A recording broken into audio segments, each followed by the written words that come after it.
کہ اگر دل زنگ آلودہ ہو جائے، عبادت کے لیے دل نہیں کرتا. جب زنگ آلودہ ہو جاتے ہیں نا، بندہ سوچتا ہے کہ آخر مجھے کیا ہو گیا.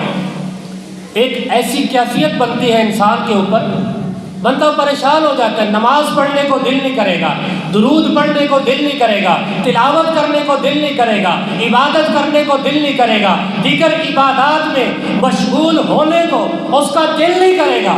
بندہ پریشان ہو جائے گا، آخر مجھ سے ایسا کون سا گناہ ہو گیا، آخر میری اس غفلت کا سبب کیا ہے.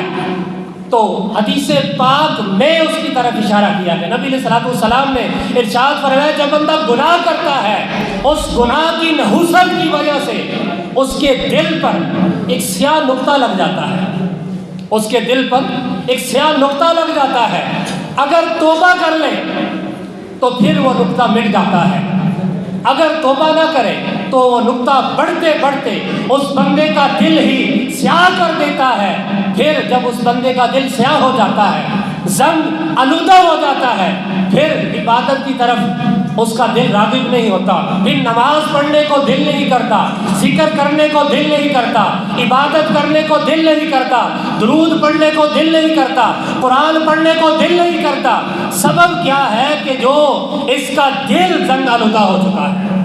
اس کی جلا کیا ہے؟ قرآن کریم کی تلاوت کرنا یا پھر کثرت کے ساتھ اللہ تعالیٰ کا ذکر.